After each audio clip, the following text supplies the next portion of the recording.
Hello everyone, good evening to all of you. So today we are going to discuss PSIR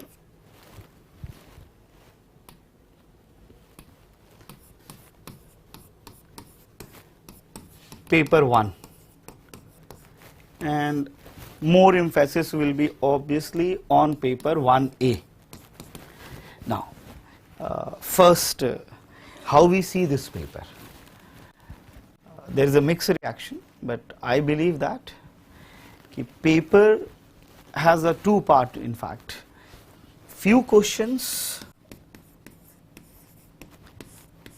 are direct and descriptive in nature.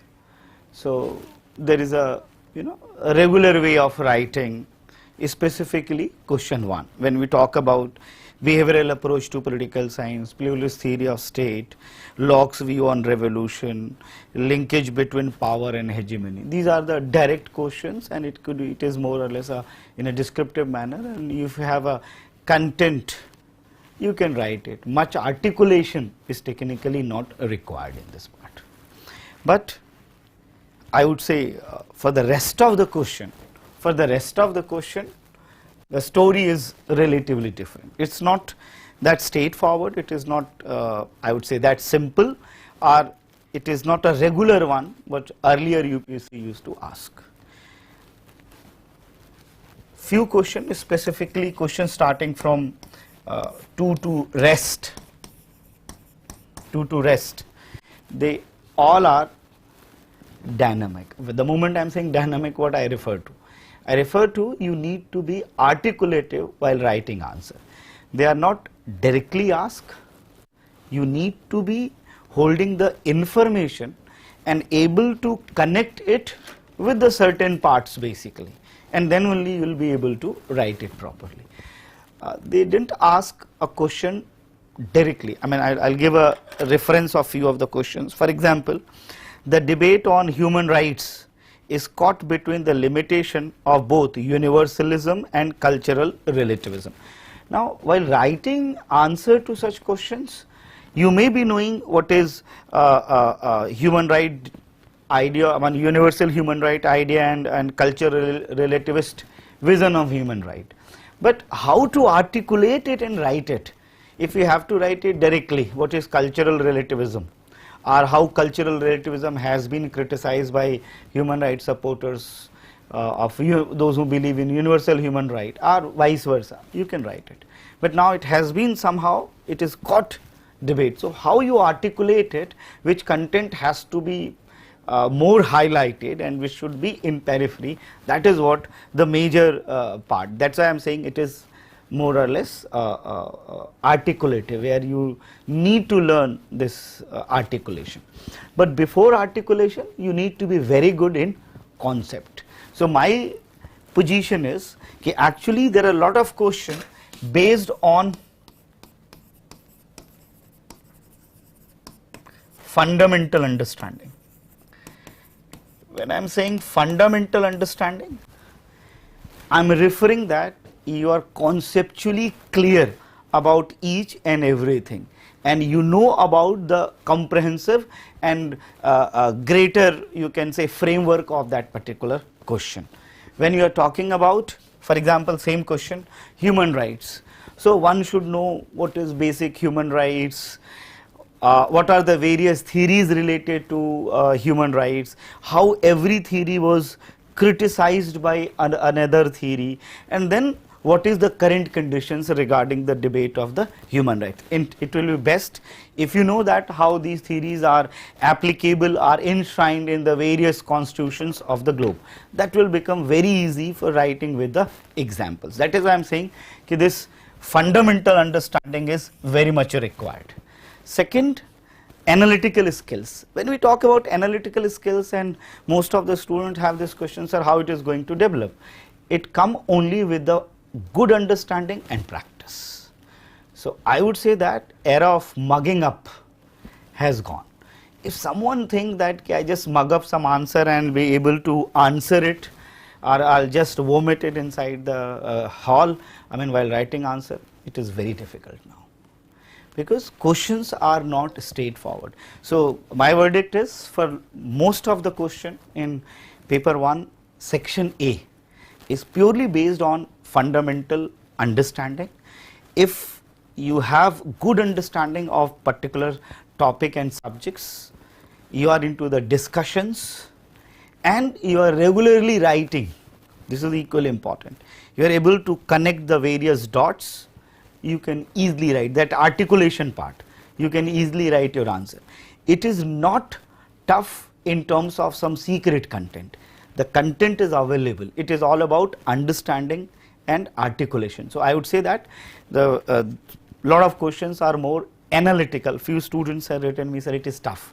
I don't think it is tough. It is not a conventional paper.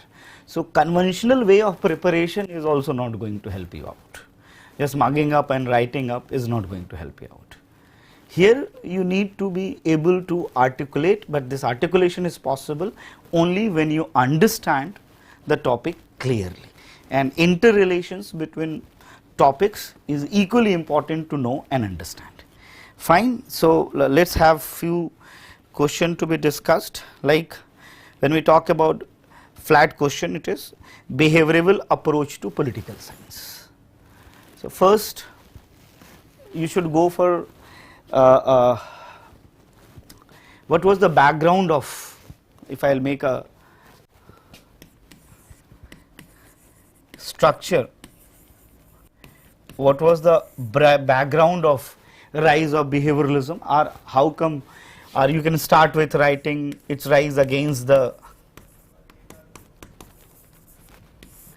traditional approaches, and it right against the traditional approaches. Here only just mention in one line how traditional approaches were not able to understand the ground reality or the real behavior of the people. It seems to be more formal comparison. And then you come to how this problem was addressed by behavioralism.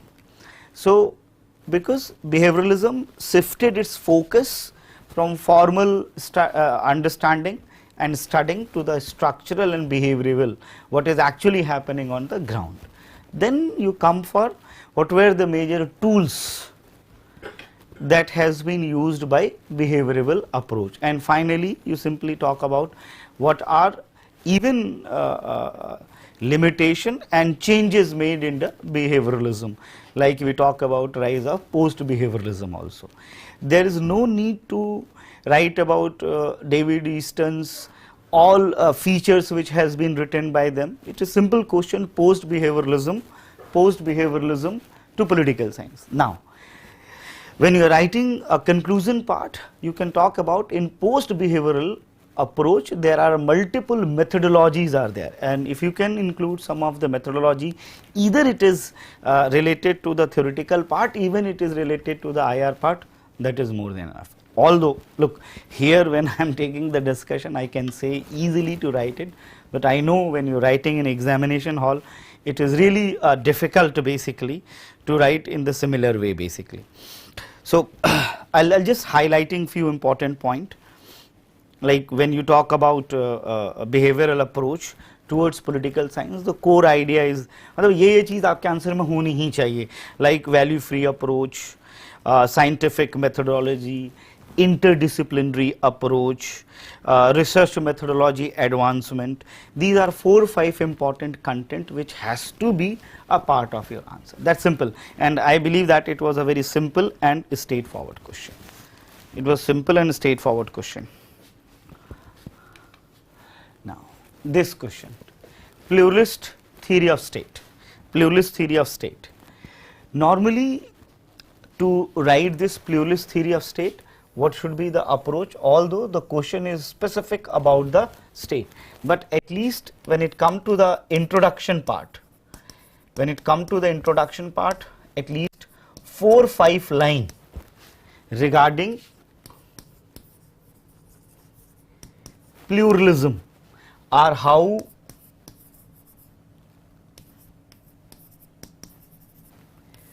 pluralism arise, what was the fundamental of arise of pluralism. I am again simply saying that when the debates start around diversity, multiplicity, the existence of multiple things, then it led to the rise of pluralism.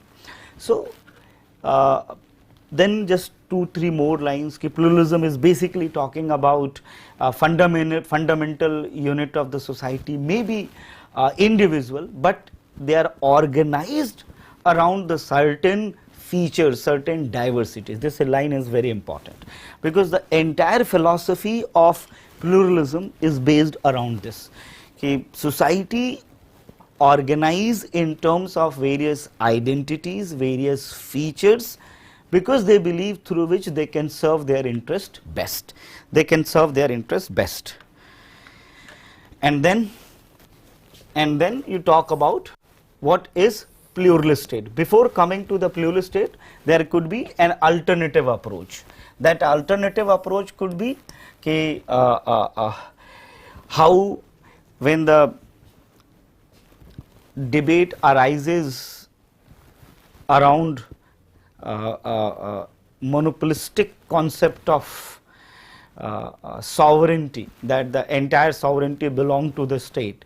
So pluralist concept of sovereignty started getting its place, in which they started discussing the entire society is divided in multiple state and multiple organization. State is just a one organization which basically help to serve the interest of the citizens, and rest of the institutions are equally important. So sovereignty has to be decided. In this background, there was a rise of pluralism, or idea of pluralistic concept of state. So there can be one way of this introduction, and there could be this another way. I would say that if you write anyone, but it is important the background why or on one account this pluralism is started rising. This is very important, because if you start directly writing this pluralism is this and that, so I believe that the clear picture will not be over there. Now you come for this, what are the major characteristics of pluralist state, then some basic fundamentals you talk about. State believe that the whole political society is divided into multiple groups. They all have powers, and their certain different ways to serve those interests using that particular power. But there is a difference in the capacity of those groups to influence state. Now here you talk about, on that basis there is a famous concept. There is a famous concept given by Robert Dahl, that was concept of polyarchy. And then you can further extend it. There is another model even given by Dahl only, that is the deformed polyarchy. So this polyarchy and deformed polyarchy is one of the crucial content when you are talking about pluralist theory of the state. Pluralist theory of the state. Don't write it more in explanatory form. Try to write your answer in diverse form. जैसे हमने पहले बात की, आपने you have written the part of introduction part, then you went for feature part, then you went for model part, and then finally you can write about the criticism. Then you can write about the criticism. एक और बड़ी समस्या, sir 10 number का इतनी सारी चीजें, तो structurally answer तो पूरा होना चाहिए. You may write less content over there, but you cannot skip content. So I usually say that if there is a question related to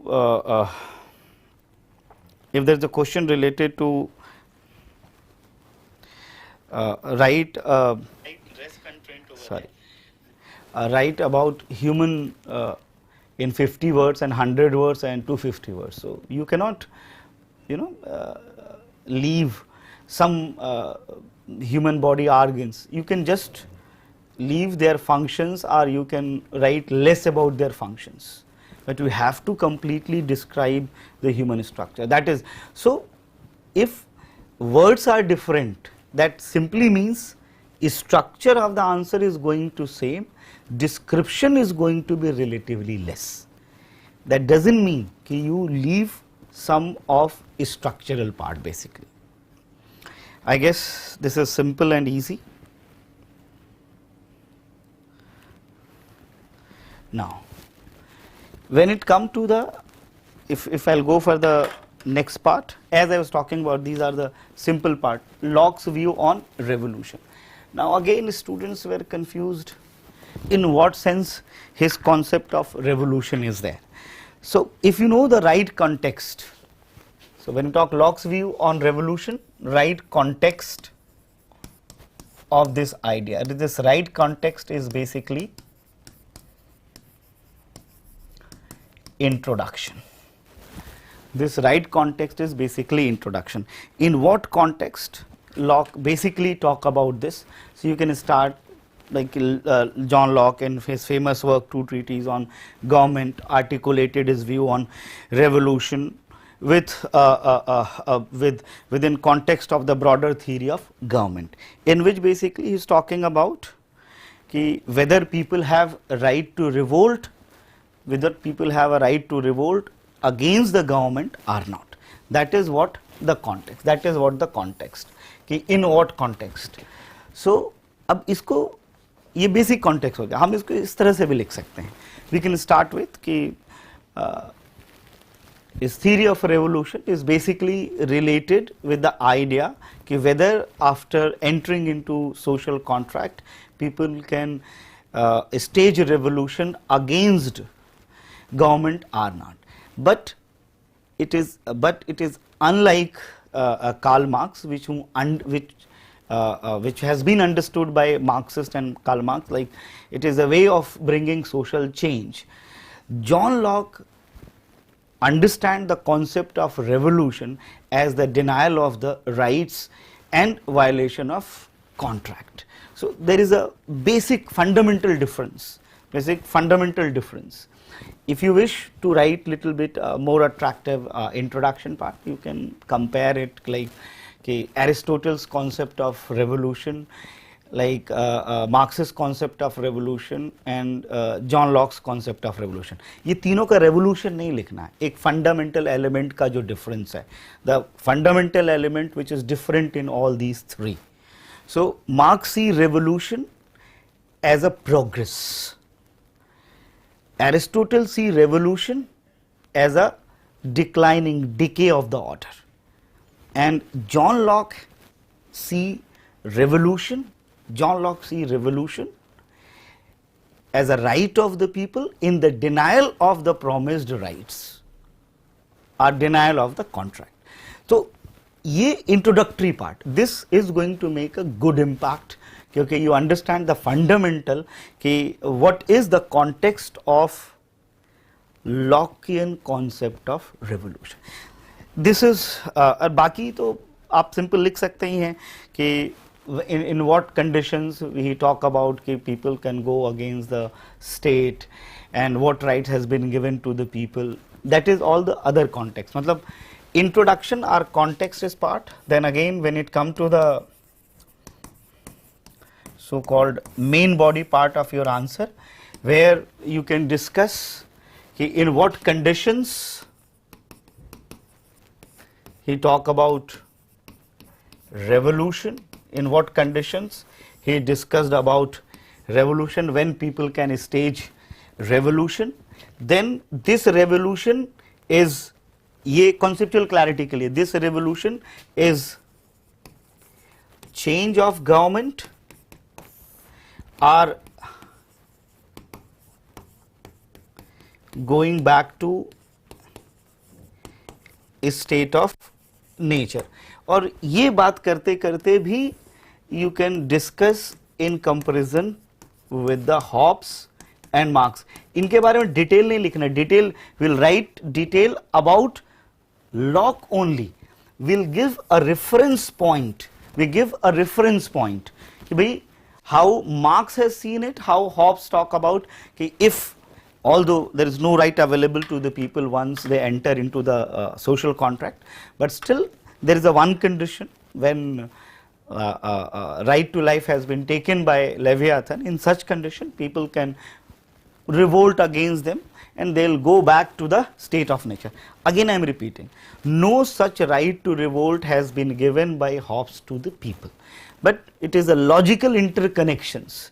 Hobbes, if Leviathan is not able to protect the right to life, people can go back to the state of nature. So there is a fundamental difference in the idea of the revolution of John Locke and Hobbes, because his revolution is basically talking about changing of the government, changing of the government.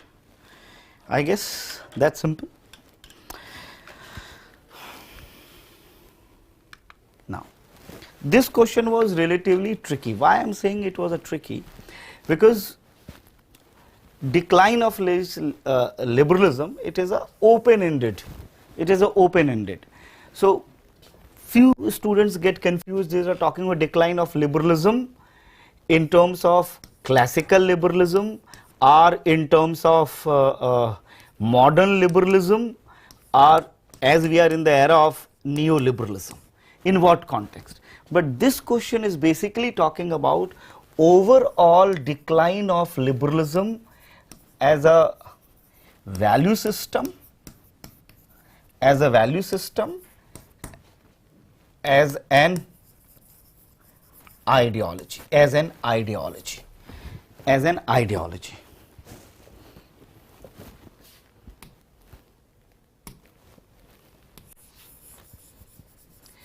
If you wish, then you can just make one line argument in case of decline of liberalism. Liberalism was ever evolving ideology. It went through the multiple phases. If you wish to give a timeline from this timeline to this timeline, it was a classical liberalism, then it was a modern liberalism, and now in post 70s it entered into the neoliberalism. But there were consistent threat to the liberalism. One point, consistent challenges, are you can say threats. This is one point, and other point is there are certain political problems. There are certain political problems within liberalism itself which remain unresolved, or which was not answered by liberalism, solved by liberalism properly. That led to this both major threats, that led to the decline, of liberalism. अगर हम बात करें कि what are those major political problems? So basic argument is कि entire liberalism is based on the idea of individualism, and when we allow individualism to flourish, it automatically generate problems to idea of collectivism, and liberalism has no solution to the diversity that exists in the society. And those diverse group, whatever the identity they possess, although we talk about the rights, but in liberal democracies in a longer run, because of their universal principles, those identity gradually started getting fade. So within realm of the liberalism, there is no answer to maintenance of the diversity, although I am saying it allow the right to the people, but liberalism promote a certain set of values and ideas, and it want everyone to follow that idea. Even the debate around debate around human rights is the same. The criticism of liberal democracies, it is not recognizing pluralism, or there is no space of pluralism, or what J.S. Mill highlighted, like domination of majoritarianism, When I am talking about there is less space for the diverse group, I am basically talking about there is a domination of majority, there is a domination of majority, and there is a role of resources. I mean, I would say those who have resources, they are in a better position to apply and exercise you can say liberal principle easily. So this is one set. Then you can talk about there is always a inconsistency and debate between balancing liberty and equality. So these are the major political problems liberalism clearly, I am not saying he failed, but clearly unable to solve it fully. There are various models, but these models are not completely providing a solution. Then we talk about the other threats that led to the rise against the liberalism, These threats can be further divided like on one hand those who are based on normative ideals, who talk about specific social identities and values, like you can talk about conservatism, rise of fascism, Nazism, although it was all overcome by liberalism to certain extent, but those normative value based threats are still against the liberalism. Then further it failed to solve the challenges proposed by socialist perspective, cultural diverse or you can say multiculturalist perspective, nationalism and authoritarianism, or even fundamentalism or feminism. These are the other challenges and threats to the policies are fundamentals of the liberalism,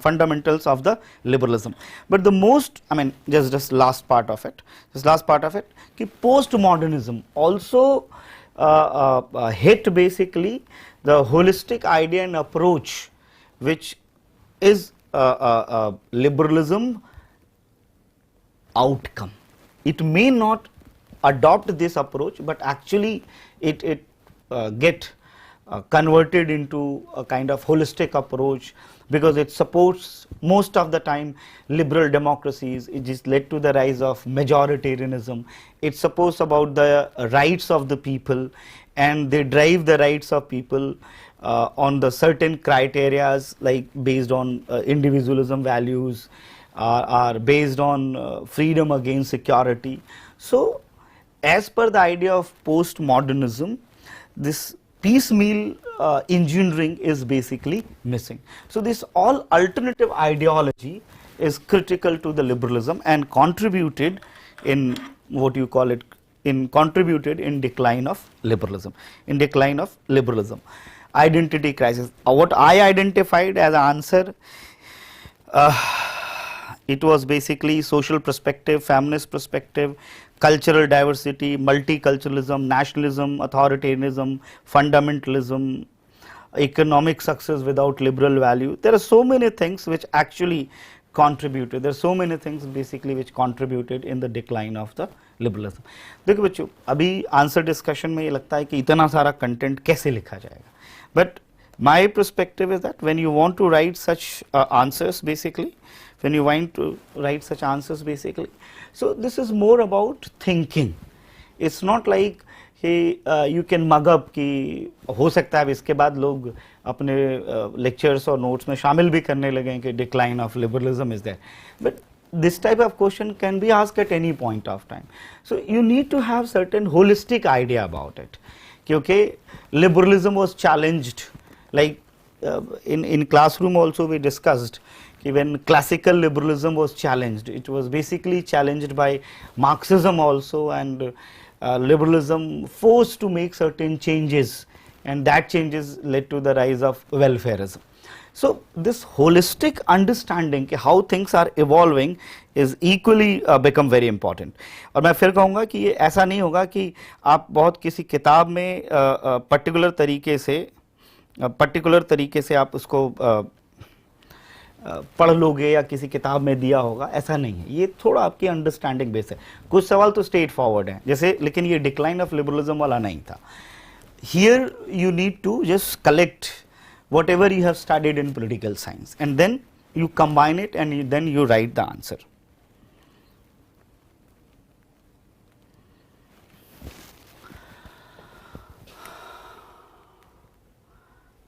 Okay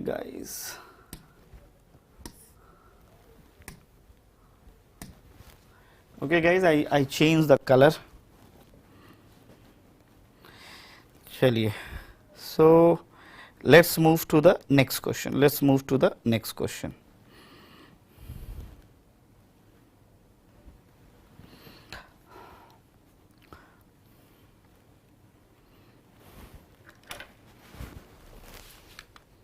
Linkage between power and hegemony. Again, I would say that is a straightforward question. That is a simple question, and you can easily write this answer. When it comes to linkage, this is the keyword.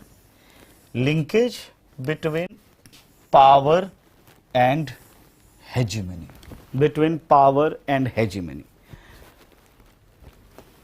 There is a old flat way of writing. What is power? Then what is hegemony? And third paragraph, try to connect power and hegemony. This is old flat way of writing answer. There can be another better way, I would say, that how you can establish linkage between power and hegemony by mixing or identifying certain traits together. For example, if you talk about power is the ability to get one's wish carried out despite opposition, when the people was not willing to do, still you force them to do that particular thing basically. But when it, अब इसी के बगल में लिख दिया कि hegemony can be referred a state where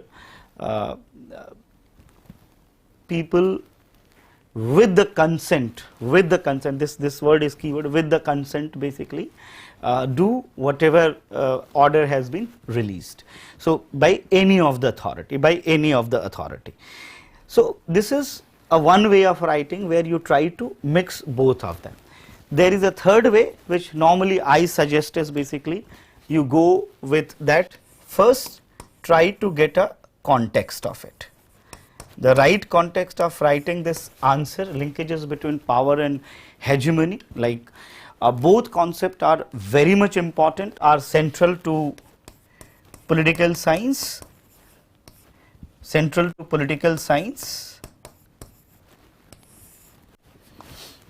but their interrelationship was majorly discussed in Marxist tradition, specifically in context of Gramscian and all other neo-Marxist ideologies. तो या इसको और थोड़ा नीचे लिखना चाहते हैं तो आप स्टार्ट कर सकते हो. Power and hegemony is centrally placed in political science. Power has been defined in multiple ways, and there are specific three traditions to define power. One is a liberal tradition basically. The other tradition is power defined by Hannah Arendt, and you can talk about Foucault, that they define the power in very different contexts, but the concept of hegemony is primarily discussed in theories given by Gramsci, and Gramsci has widely discussed their interconnections, and then we talk about what the linkage and connection that Gramsci has identified between power and hegemony. This is one part, and then you continue that power and hegemony is also connected in terms of a political system, where ये देखिए पहला part का answer हो गया, मतलब पहला answer का एक पार्ट हो गया.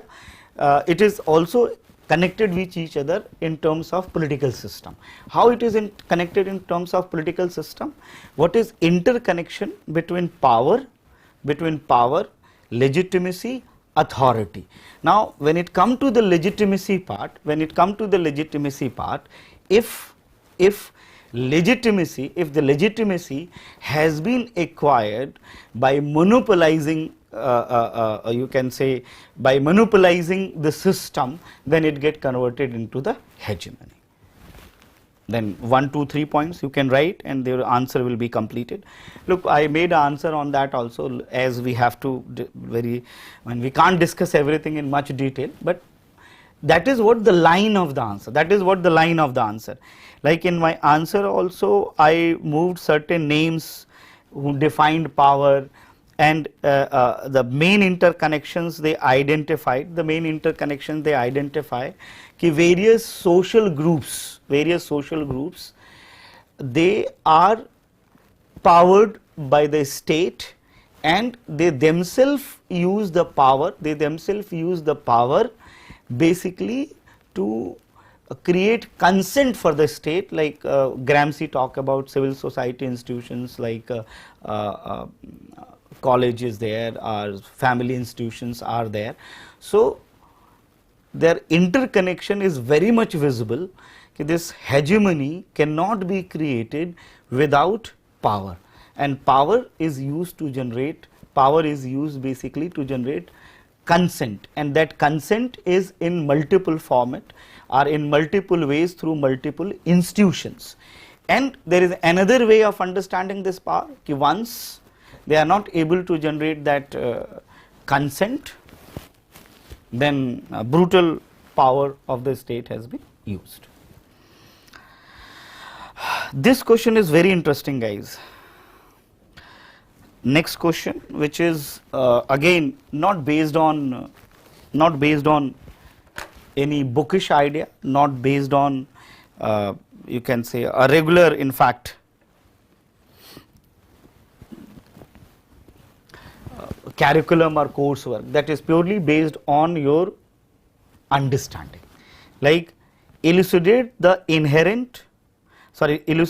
meaning inherent in the terms political with appropriate illustration. The term political. Conventional approach, what is meaning of political? We try to understand in terms of modern political theory. And here political has been understand or explained mainly in terms of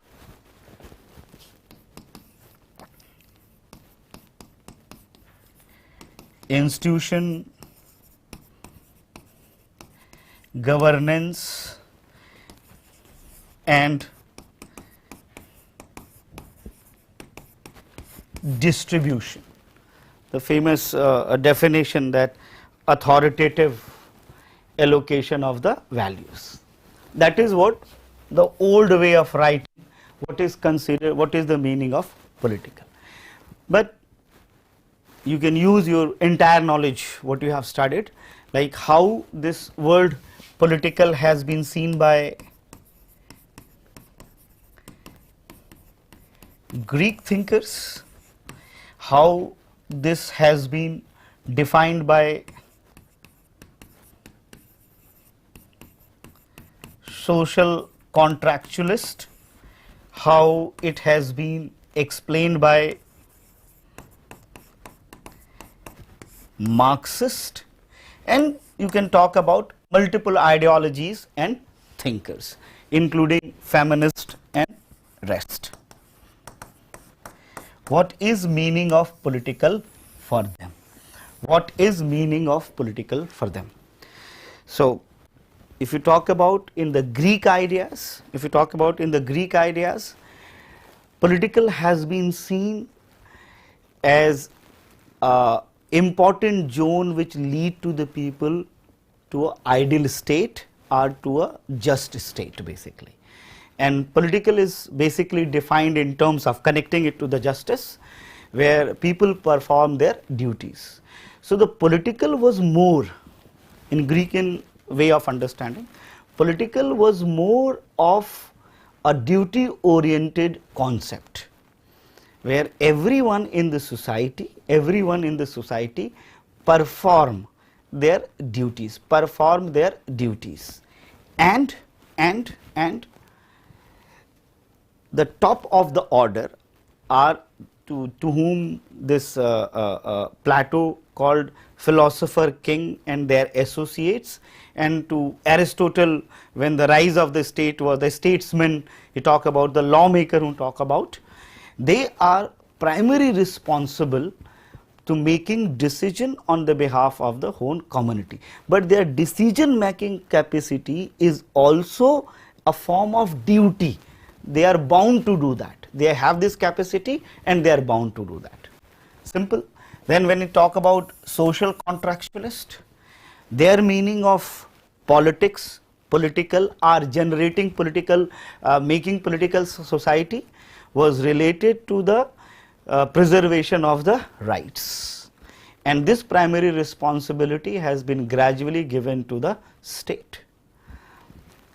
Then preservation of the rights, addition on maintaining law and order, ensuring implication or application of important contracts has been contracts done by people after the formation of the state. So they see political mainly in terms of preservation of the rights. Then you can further talk about, I mean it can go on, okay, how everyone understand politics in a different way. जैसा मैं पहले कह रहा था, अब इसके लिए कोई rocket science की ज़रूरत नहीं है. If you have studied everything, so what is political in their way of thinking? Are they talking about political in terms of, as we discussed, in terms of duty? Are they talking about political in terms of providing safety, preservation to the rights? Are they talking about political in terms of redistribution of the resources, And this idea of political is well connected to the certain set of universal values like liberty, equality, freedom, justice, that is all connected with the idea of political. मैं ये बात बिल्कुल बहुत अच्छे से समझ रहा हूँ कि स्टूडेंट कहेंगे कि सर वो उस समय इतना कैसे हमको समझ में आएगा. तो बच्चों इसके लिए again I would say that थोड़ा सा डिस्कशन की जरूरत है. When you are studying it, discuss it. When you are studying in the classroom, then discuss it. Discuss with the groups and friends and try to understand it in form of process and phenomena. Don't try to disconnect every and each area and then study it. तब तो दिक्कत होने वाली है कि ऐसा नहीं कि हर चीज़ एकदम अलग अलग है और हमने रट लिया और हम जाकर लिख देंगे, तब मुश्किल है. और केवल ये क्वेश्चन नहीं है. I find there are multiple questions which has been based on your understanding of. जैसे एक सवाल और भी पूछा था, ये इस साल का नहीं था, पुराना था, कि discuss the evolution and development of Western political thought. तो हम इसमें ये थोड़ी लिखने जाएंगे कि Plato, Aristotle, social contract. We'll talk about what political problems they have identified, like what political problems has been identified by Greeks and how it has been answered. Then the political problems identified by social contractualists and how they have answered.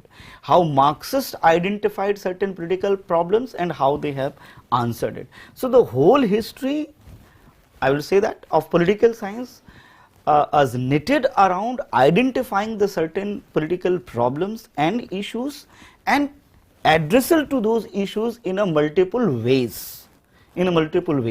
So we see the whole thing in a process format.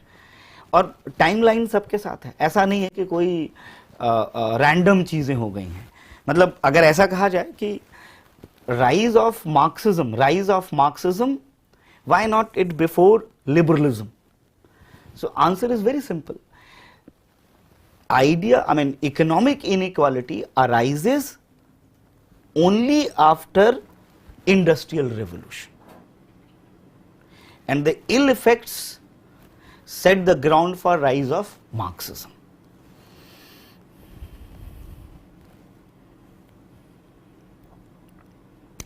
चलिए एक सवाल हम अगला और देख लेते हैं।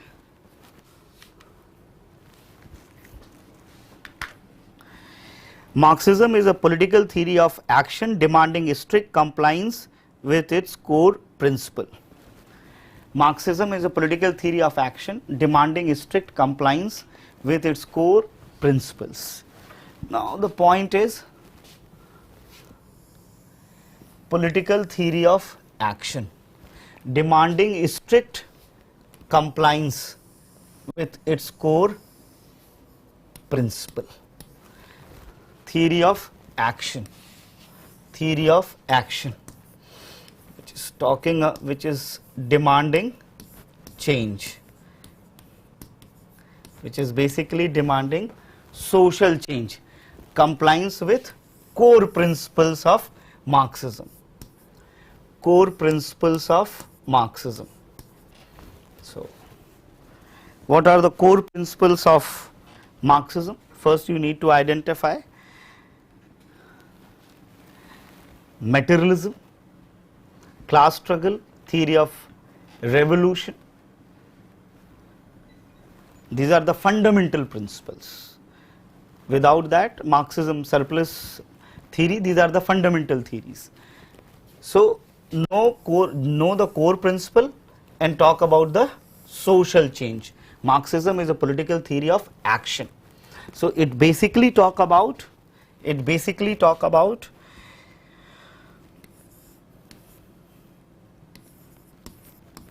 labor class or worker class should make changes or bring social changes. This is one thing. And from various historical stages,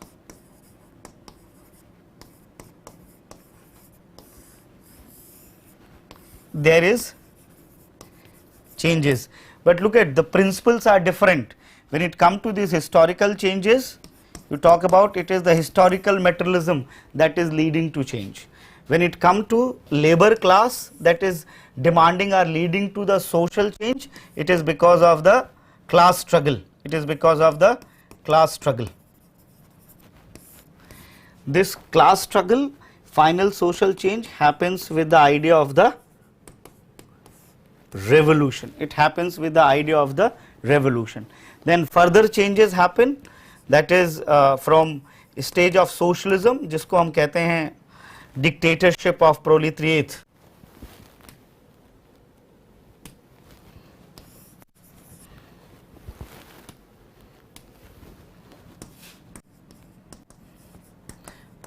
Socialism to communism. This is again action oriented. This is again action oriented.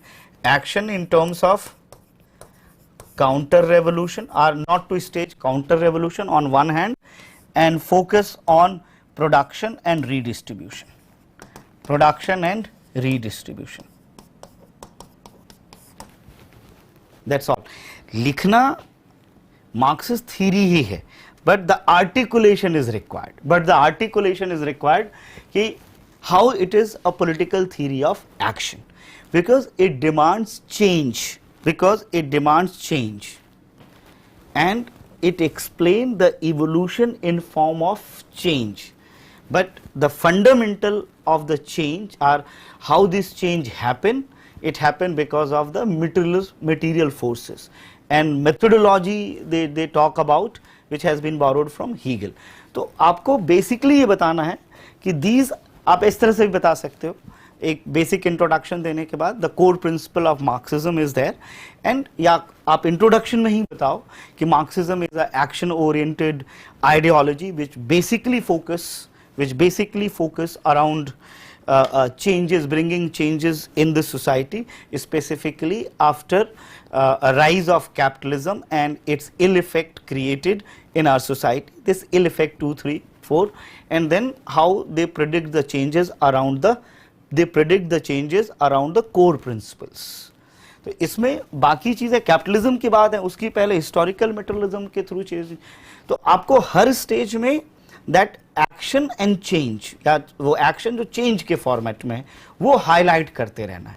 तो लिखना तो आपको ले दे करके पूरी Marxist theory ही है, पूरी Marxist theory है। अब आगे अगर ऐड करना चाहो कि how few of the scholars, ये चाहो तो कंक्लूजन पार्ट में भी लिख सकते हो कि how few of the Marxist scholars itself did not adhere to the core principle of Marxism and bring certain changes in it. कुछ नहीं तो रेफरेंस पॉइंट में लेनिन चेंजेस, माओ चेंजेस, लेनिन चेंजेस, माओ चेंजेस, हो गया।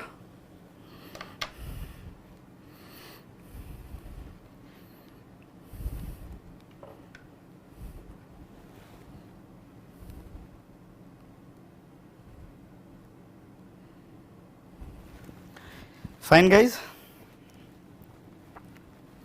so let me go for the next.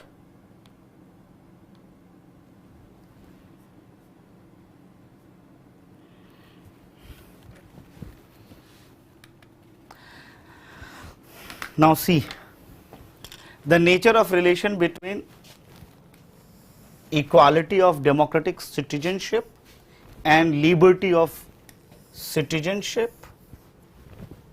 Liberty of citizens is influenced by economic equality. I repeat, the nature of relationship between equality of democratic citizenship, ये key term है, democratic citizenship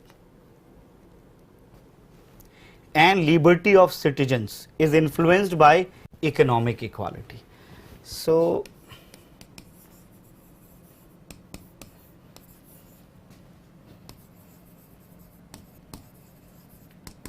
equality of democratic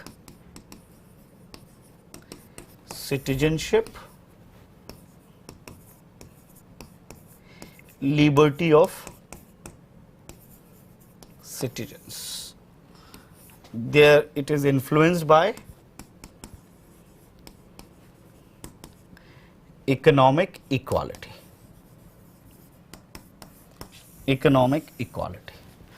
Now, there is a general understanding that they might have asked question understanding the relationship of liberty and equality.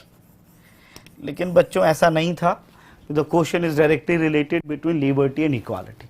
They talk about equality of democratic citizenship. तो important point तो यही समझने वाला है. What is the idea of democratic citizenship? What is the idea of democratic citizenship? So let me tell you something. This idea of democratic citizenship,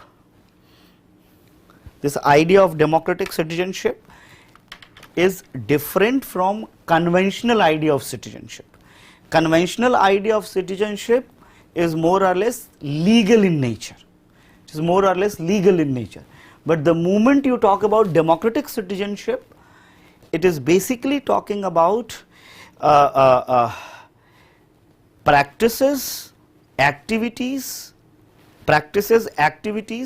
aimed at making young people and adults to be better equipped and participate in state or in political society.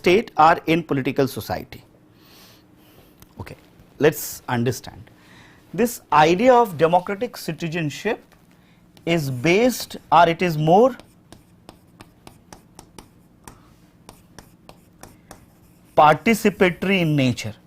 देखिए, citizenship का status हो सकता है, but you may not be participating in various political activities, or you are not an active member of political society.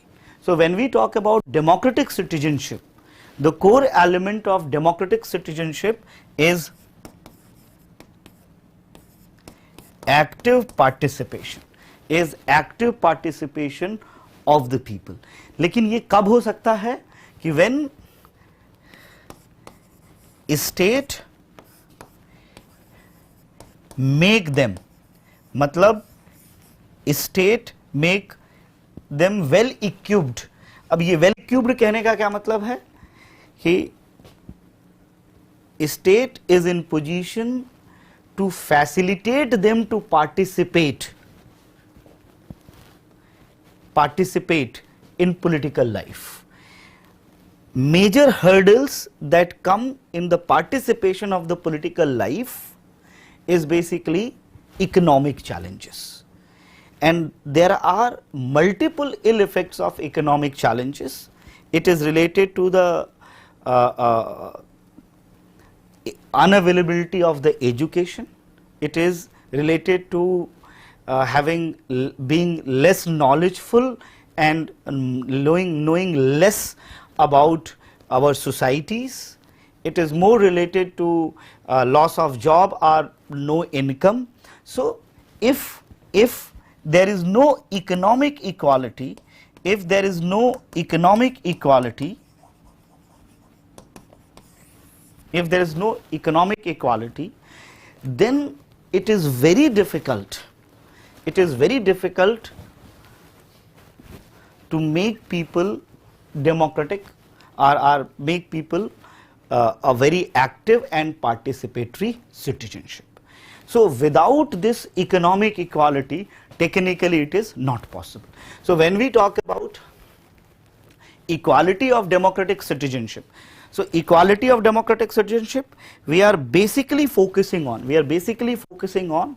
कि state created such type of a structure with the, you can say, help of its various institutions, which allow the participation of the people,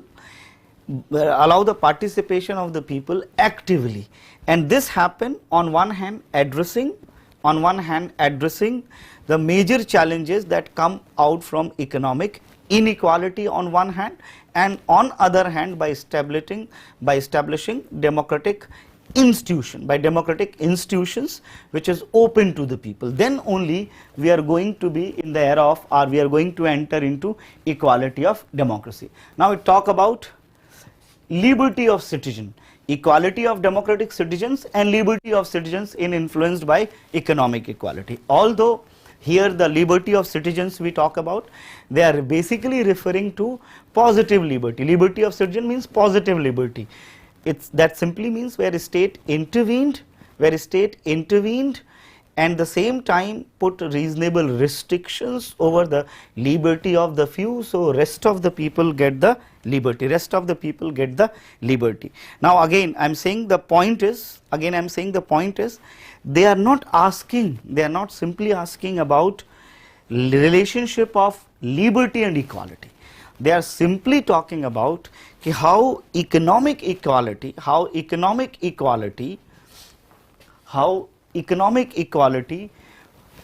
can establish and promote equality of democratic citizenship as well as positive liberty. So while discussing this, you can discuss what are the major challenges faced by the society, and how state enter into to solve, and what is the debate centered around that. Like if you talk about negative liberty or the classical liberal or neoliberal state, say they simply talk about only the democratization will help equality of democratic citizenship. But welfare state, socialist state, they talk about until unless we address the economic challenges, and economic challenges led other challenges, as talk about deficit of education, or we talk about absence of job, or access to the information and resources. This is all happened because of the economic inequality. This democratic citizenship is not possible. So there is a 2-3 streams which is discussing. One stream is basically talking about, if you talk about the classical and neoliberals argument, their basic argument is this democratic equality of democratic citizenship and liberty of citizenship can be best achieved by promoting democratic institutions and negative liberty. On the other hand, socialist and welfarist, they basically talk about that can be best achieved on one hand by promoting state-led economic measures that can bring them equal, and democratic changes that can be addressed by, that the democratic changes introduced by the state, both together will bring what we talk about, this equality of democratic citizenship and liberty of citizens. So this is a very conceptual question, लेकिन ज़्यादातर ये democratic citizenship यहीं के concept में clarity का issue आया, ज़्यादातर जितनी लोगों से मेरी बात हुई, they are more talking about liberty in democratic conditions or equality in democratic condition, interrelationship of liberty and equality. Now move to the list. Next one, the debate on human rights is caught between the limitation of both universalism and cultural relativism. Debate on human rights. So structure, you can start.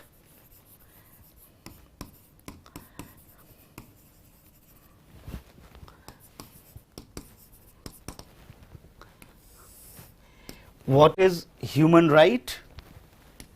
And briefly you can talk about the background behind the rise of idea of human right and regime of human right. Idea of human right and regime of human right.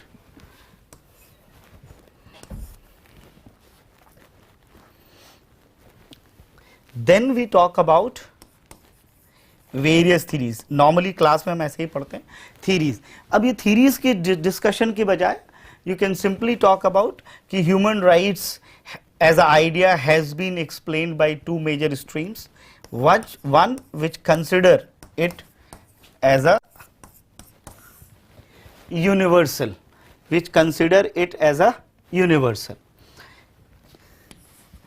and the second which basically talk about it is cultural specific, which is mainly led by our rise after the emergence of Asian value debate.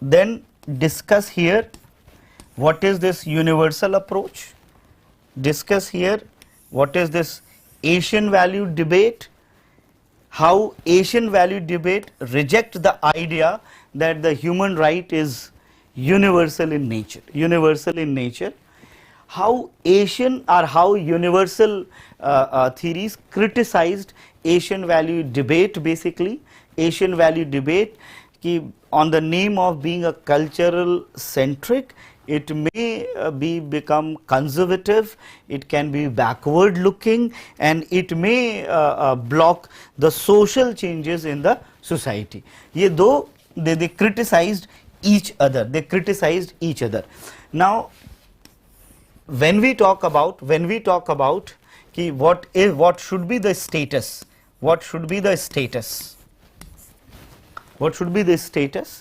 so those who criticize Asian value system, in this there are multiple Asian leaders also.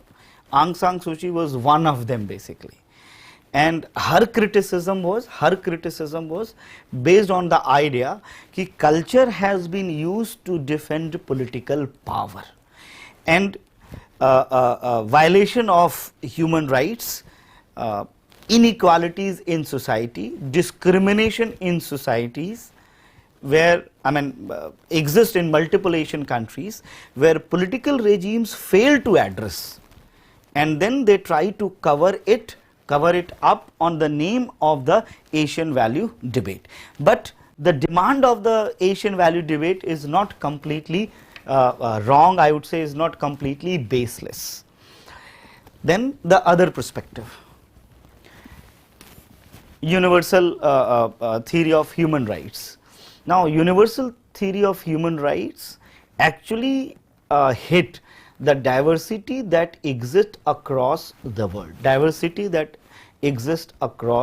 world, And the second important thing, the values which has been imposed by the theory of universal theory supporters is much more affiliated, even it got birth and evolved in Western countries. And Western nations, important point, Western nations are socially, economically, politically consolidated. Socially, economically, politically consolidated.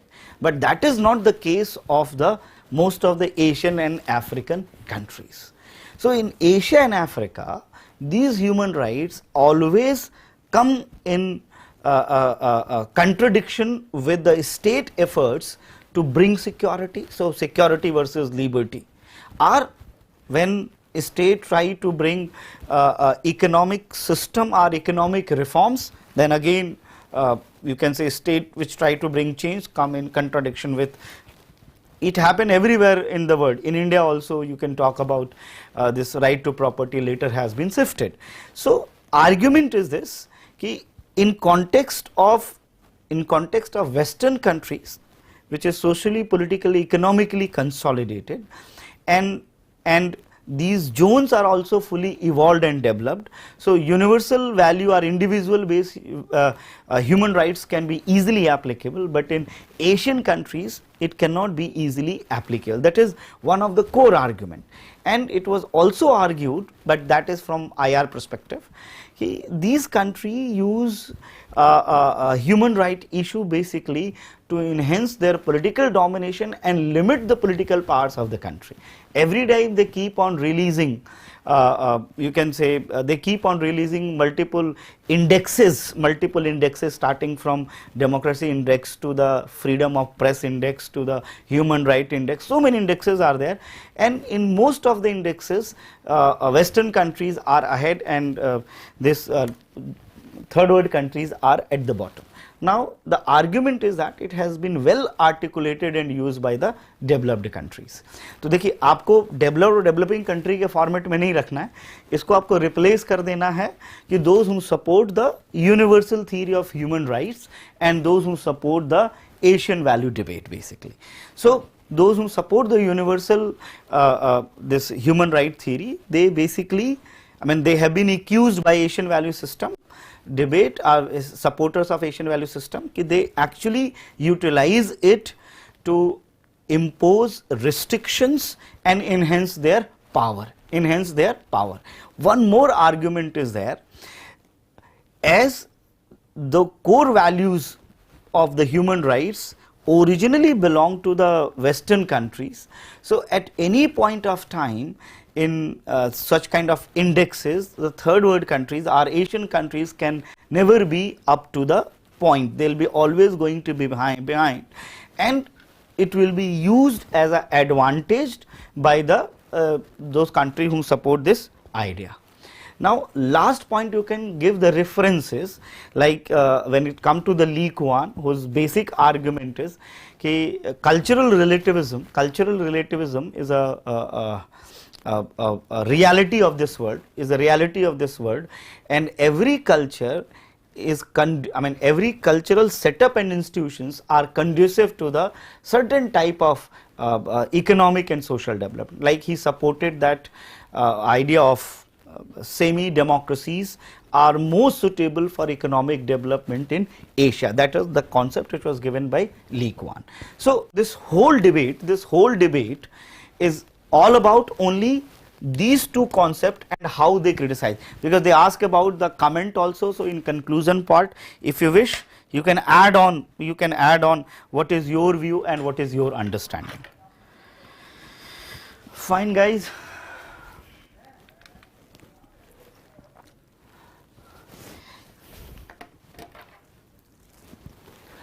Deliberative democracy seeks to promote democratic decisions making about public issue among citizens. I guess this was a conventional topic, but again articulation is required. Deliberative democracy seeks to promote democratic decision. So if I'll say how they promote seeks to democratic decision, you need to talk about the various instruments, various devices, various instruments, various devices, various instrument and various devices, various instrument and various devices that make public informed, and various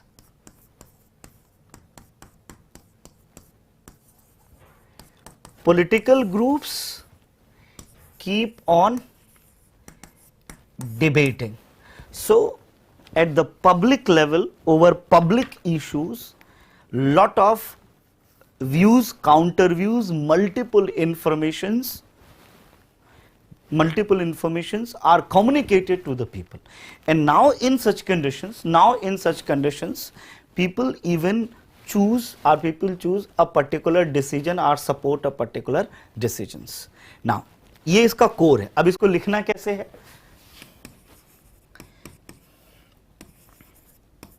Background. So in background what we are discussing?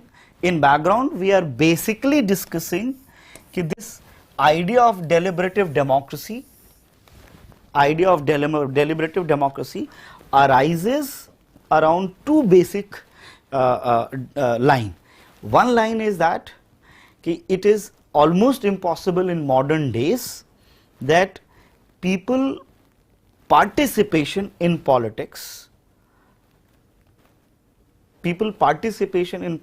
is that easy because of their engagement in economic domain, their engagement in the social domain. So because of the current culture, life, it is impossible for every and each one to remain very active in the political domain, So if they cannot every time participate in the politics, then how they should remain well informed in the system? So their distance with the political system should not lead to a bad decisions or a decision without public engagement. That was one major line of concern. The second major line of concern was that even if we ensure the participation, but if the conventional methods of connecting to the people is there, if social identity based communication channels are there, so they may not be informed with the various views. India is a very classic example. हमें लगता है कि participatory democracy है, काफ़ी participation है लोगों का, लेकिन the channels of communication to the people, it is more or less a traditional channels of communication is there. Traditional channel में जो social channels होते हैं, आपका जो caste group होता है, religion group होता है, जो strong family bonds होते हैं, उसके through ही political information भी pass on होती है. So they have this question, the lack of people's participation is one point, and the lack of communication channel. This is the two major area where the idea of deliberative democracy emerged. मैं फिर से repeat कर रहा हूँ. पहला point ये है कि पार्टिसिपेशन मैसिव लेवल पे पॉसिबल नहीं है. दूसरा ये है कि प्रॉपर इंफॉर्मेशंस जो मल्टीपल डिमेंशंस की इंफॉर्मेशन है, it can not reach to the people, and that was more context of the third world. In this background they come up कि how people can participate in the decision making with less participation and being well informed. So they basically talk about developing of multiple channels, multiple platforms, multiple ways where people can be informed. So without being participating every time in politics, they are completely aware of the various issues, and they are aware, and the political parties and the other groups keep on accommodating the challenges, criticism imposed by the others. So the decisions from their side, proposals from the political party side become very much democratic, and the people are also very well informed. They also choose a very well informed decision. So this is how this deliberative democracy lead to the democratic decision. Although एक बार सवाल पूछा हुआ है कि democratic deliberative democracy and participatory democracy is very much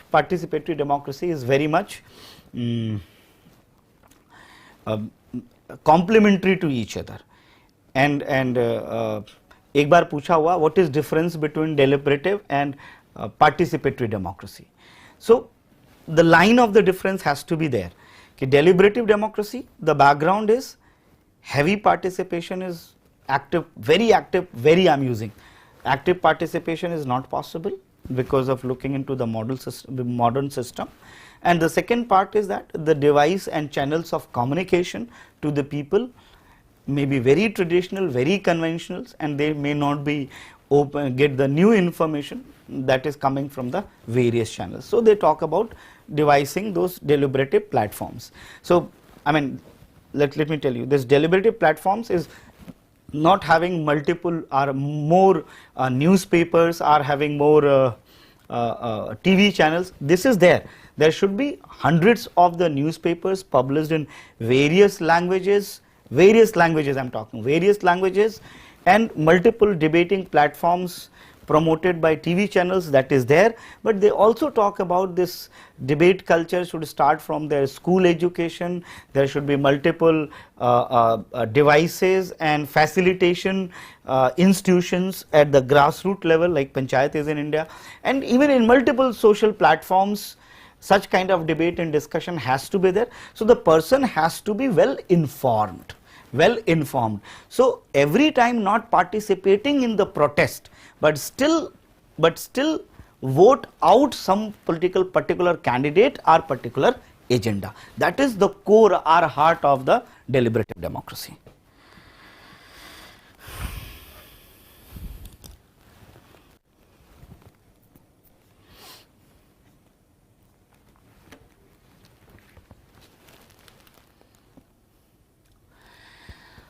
Dharma Shastra presents a duty-centric worldview for individuals and communities. I guess, guys, in India basically, when we look forward for ancient Indian political thought, so this entire ancient Indian political thought is based on the idea of the Dharma. So this entire content was ki how the Dharma is the foundation. And it wants everyone to perform according to their dharma. And dharma is not only duty, it is a righteous duty basically. So in that context basically this whole question is there. कोई भी आप देख सकते हो, when we talk about Manusmriti, when we talk about Mahabharata Shanti Parv, anything we talk about, that is all based on the similar idea. Legitimacy adds positive value to political authority and obligation.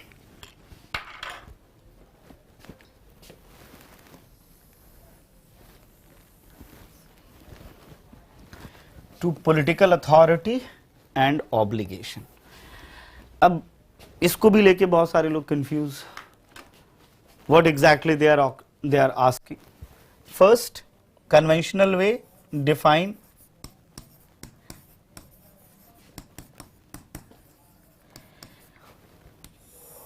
what is legitimacy. This is very important. And you talk about benefits of legitimacy. That is a conventional way. The other way of writing ki legitimacy adds a positive value to the political authority and obligation. So while defining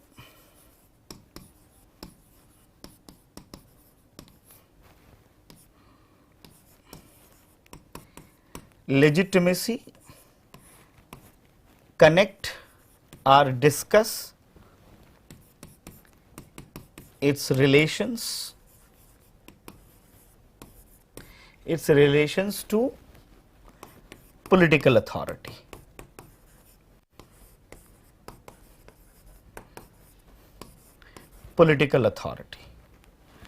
ये आपका introduction का point है.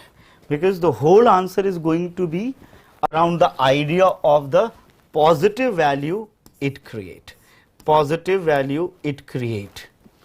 So ये वाला point आप चाहो तो you can write it in next 10 lines, and the rest part of the answer is about what type of positive value it create. And there is a two way of writing this positive value, point बना के भी लिख सकते हो directly, या फिर अगर आप चाहो तो किस तरीके से मतलब articulate करके भी आप लिख सकते हो कि like कि if there is a legitimacy, then how this legitimacy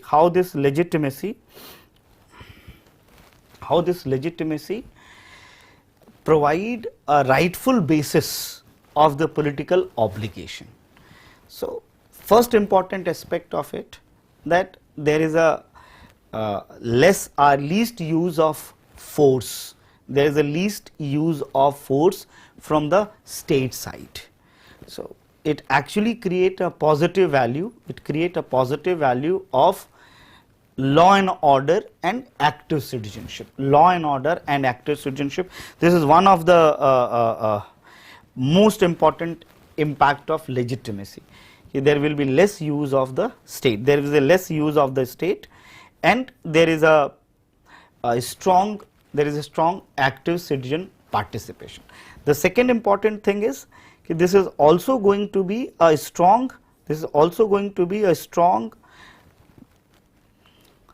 social order. It is also going to be strong and cohesive social order. Why it is there? Because there is a consent of people to rule.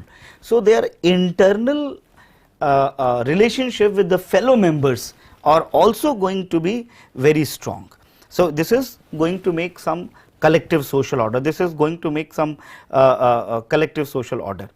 Then the third important aspect of this, how it is going to add a positive value, this legitimacy, is basically there will be more self-regulation rather than the state regulation. There will be more self-regulation rather than the state regulation. So state may focus more on developmental agenda and bringing social changes easily. मतलब आप इसको ऐसे समझ के रखो कि अगर you don't provide legitimacy to a particular government, or the legitimacy keep on changing, then in such conditions there will be regular protest of the people, and at the same time state has to use force. Now because of this lot of resources and energy of the state is going to be more focused on maintaining the law and order situation, on maintaining you can say state security as well as individual security. But if the legitimacy is there, so they can utilize energy and resources for the development. But उसके पहले वाला point क्या था कि there will be self-regulation of the people and the social consolidation. This social consolidation and this self-regulation also lead to the active participation of the people in politics and in social domain. So overall it give boost to the active citizenship. It give boost to the active citizenship. So technically this legitimacy leads to a society which is consolidated in social order, which is consolidated in political order. There is a less challenges of maintenance of law and order, less use of forces, and it promote high democratization and people's participation, and the state will be more development oriented. That is what the positive impact of positive value, what a legitimacy create for a political authority, Now this is a very recent debate in multiple states, in multiple places this legitimacy is consistently on decline. Although people participate in elections, but still they are not very much happy with the governments, and they understand that governments are very much manipulative. In America also a recent survey was conducted, and most of the people have this view, ki, this democracy is not actually promoting rights of the people. Democracy is not consolidating the social order, but it is leading to the defect. In most of the developing countries, the same debate is there. The state and the government and the various institutions, rather than establishing the social order for their own political power, they are creating social privilege and defecting the social order, and most of the time with the political, India classic example, political freebies, they try to get the political legitimacy. So their argument is, this is technically not possible.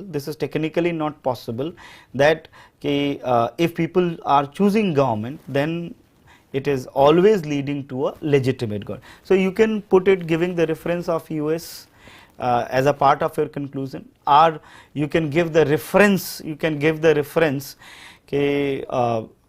Specifically reference of Habermas.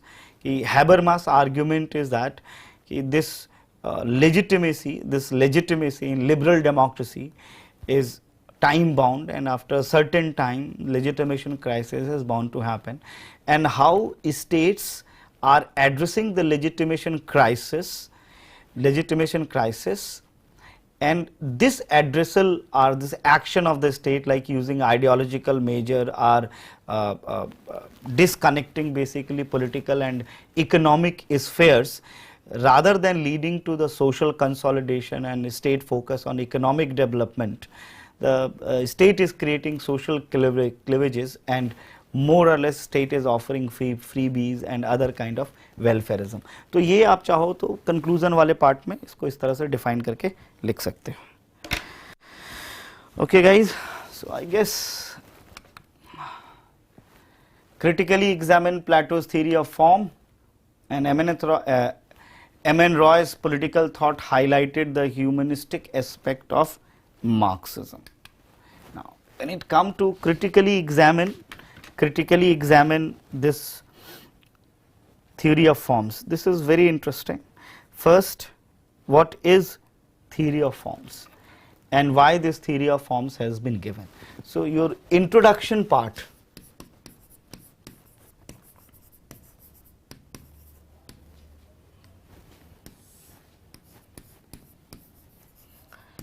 why theory of forms? What is this theory of forms? मैं लिख देता हूं यहां पर,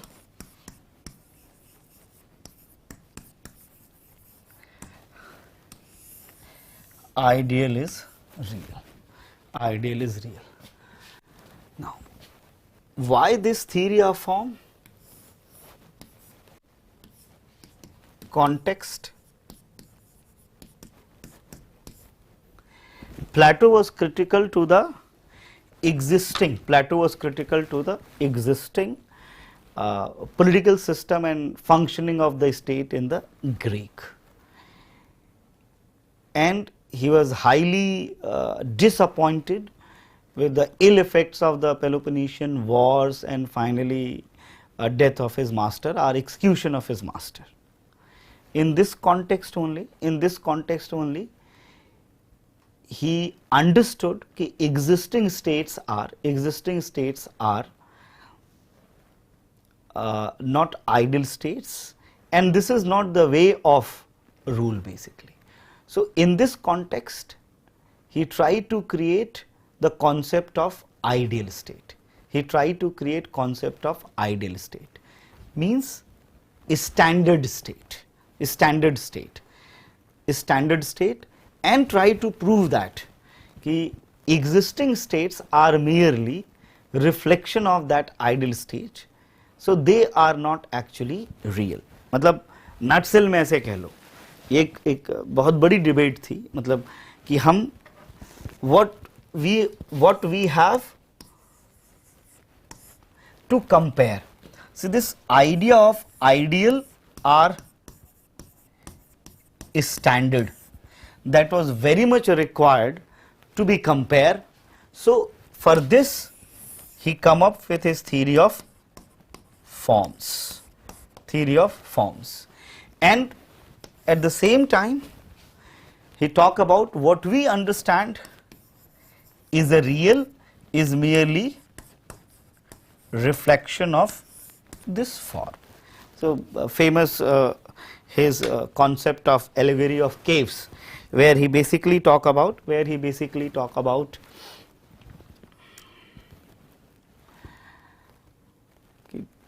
people who are chained in the caves are just witnessing each other's shadow. Once they are out of the cave, then they come to know that they are different from the shadow at the wall in the cave. And when they see the sunlight, here symbols are when they are ignorant, they do not know the reality, but there is a reality. When they out of the cave, when they see the sun, they get the knowledge and they come to know the reality. With this examples, he was just talking about there is the real form, but the real is what? That is ideal, that is form, and the rest of the things what we witness is the reflection of the real. So using this idea, Plato was critical to the all, specifically Athenian city state, that it is reflection. So it is actually you can say perverted form, or it is you can say inadequate form of the ideal state. And from here onwards he has given that how all existing states can be converted into an ideal state. So we know that ideal state where the justice prevails, then he come with the theory of justice, and rest of the things has been explained by him.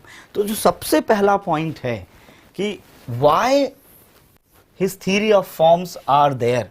So to create the standard or the ideal state, so the existing states can be severely or can be criticized, and they can be provided an alternative how they can reach up to the ideal state. That is why he come up with his idea of that, he has given this concept of form. Then what is that theory of forms? And then we come with the criticism.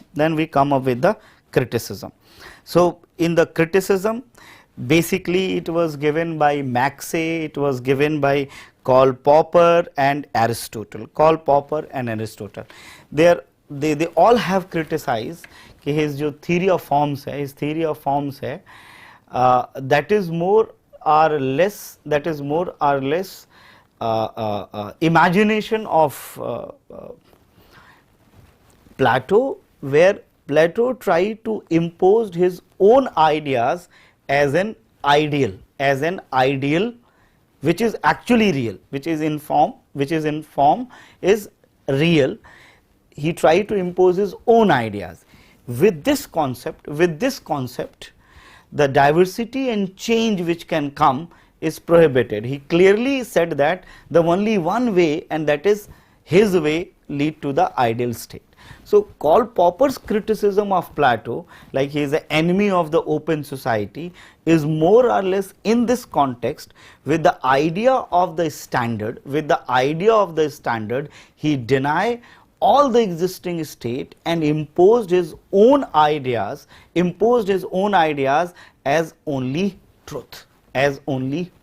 That is the line of criticism of Popper.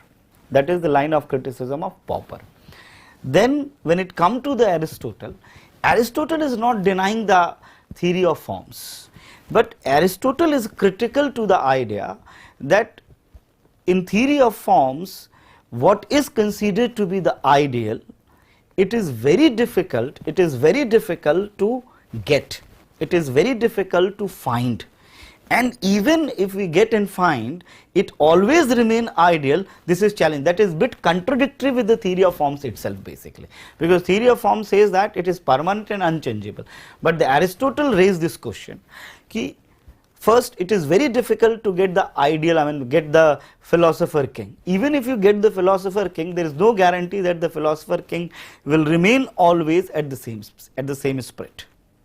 So, Aristotle's criticism of Plato is basically he is sacrificing best practical things on the name of the idealism, That is the line of criticism of Plato. That is the line of the criticism of Plato by Aristotle. ये दो major criticism था जिसको बहुत आराम से लिखा जा सकता था. जब आप ये दोनों चीज एक्सप्लेन कर दीजिए तब आप उसके क्रिटिसिज्म वाले पॉइंट पे आ जाइए. When it come to the conclusion part, you simply discuss basically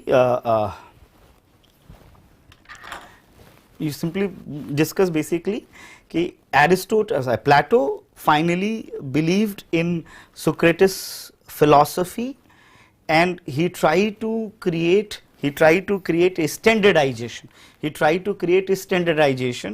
Of the state, and he believed that those who are not willing to rule, they are the best ruler. That is the famous statement by him. So, until unless all kings are philosophers, it is impossible to get an ideal state. That is the conclusion part. Again guys, this is not something criticism point 1, point 2, point 3. This is always important how you articulate your answer. You may know the content, but the articulation is a very important part. I guess there is a one more question is there. The one more question is there.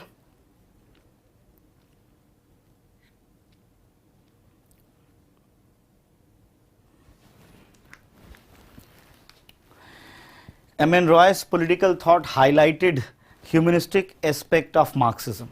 So, I'll simply introduction part. He was initially was a complete Marxist, but due to his differences with Stalin, he made certain changes in Marxism, and he has given his concept of radical humanism. That radical humanism of M.N. Roy, is a attempt to give a humanistic touch to the Marxism, and that is three component of his radical humanism is there: freedom, reason and ethics. And then you continue your answer.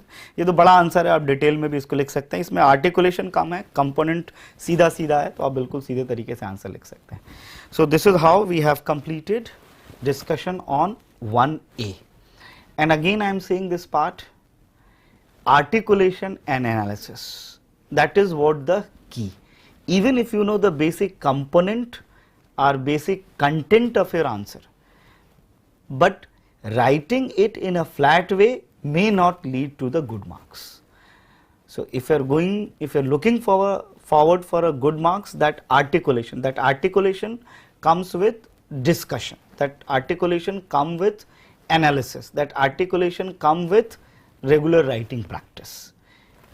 Mugging up is not the answer. And one more thing I will add on, churning is important. So whatever you have read, so try to play with the content, try to understand in a holistic manner and interconnectivity. That is going to lead you on the higher path. और एक बात और बता दे रहा हूँ, if you think that कि such type of questions are there, then it is low scoring. I am telling you, it is very high scoring. It is a very high scoring, because if the content is dynamic, and we are able to articulate and write answer, so that is really going to make a difference of a candidate with the rest of the candidate. They all know the same content, but the way you articulate, because you churn it basically, so the line of marks is going to be very different. Fine guys, so today I have completed discussion on 1A. In upcoming days I'll discuss every and each part of this. So thank you to all of you.